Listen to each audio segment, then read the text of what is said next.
Il était une fois un bûcheron et sa femme qui avaient 2 enfants nommés Hansel et Gretel. Un jour, il y eut une famine. Plutôt que de voir leurs enfants mourir de faim, le bûcheron et sa femme décidèrent de les perdre dans la forêt. Mais Hansel se doutait de quelque chose. Il prit le dernier quignon de pain et sema des miettes tout le long du chemin. « Tu verras, murmura-t-il à sa sœur, tout fier de son idée. Ainsi, nous retrouverons très vite notre chère maison. » Hélas, il avait oublié que les oiseaux avaient faim, eux aussi, et bientôt il n'y eut plus une miette de pain sur le chemin. Alors que les enfants jouaient dans la forêt, leurs parents s'éloignèrent discrètement. Hansel et Gretel revinrent sur leurs pas. Ils cherchèrent les miettes de pain, mais elles avaient disparu. « Marchons, dit Gretel, nous retrouverons bien la maison. » Comme le soir tombait, ils se demandèrent où passer la nuit. Un oiseau blanc apparut et les entraîna vers une clairière. Là, ils découvrirent stupéfaits une étrange chaumière. Elle était entièrement faite de nougat, de gâteaux et de chocolat. Les enfants affamés ne purent résister.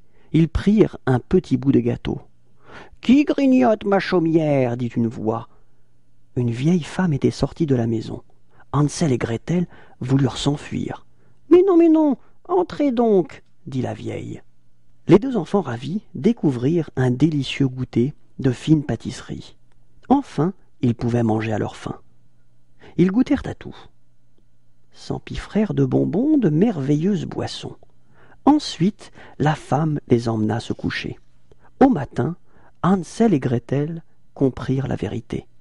La vieille femme était une affreuse sorcière qui mangeait les enfants.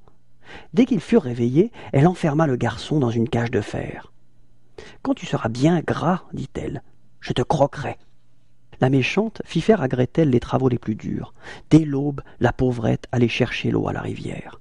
Et toute la journée, elle faisait le ménage et la cuisine pour la sorcière, et aussi, quelle horreur, pour nourrir son frère. Chaque jour, la sorcière vérifiait si Hansel grossissait. Et elle était déçue, comme tout.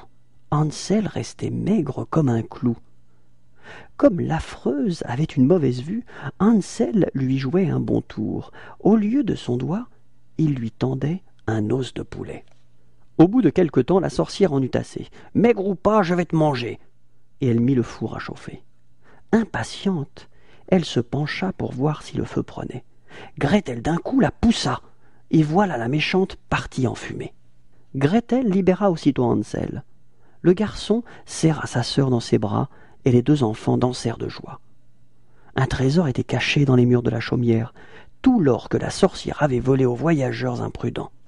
Un grand cygne blanc voguait sur la rivière. C'était un oiseau magique. Il prit les enfants sur son dos et les ramena chez eux. Les parents d'Hansel et Gretel furent bien contents de les voir revenir. Grâce au trésor de la sorcière, ils n'eurent plus jamais faim.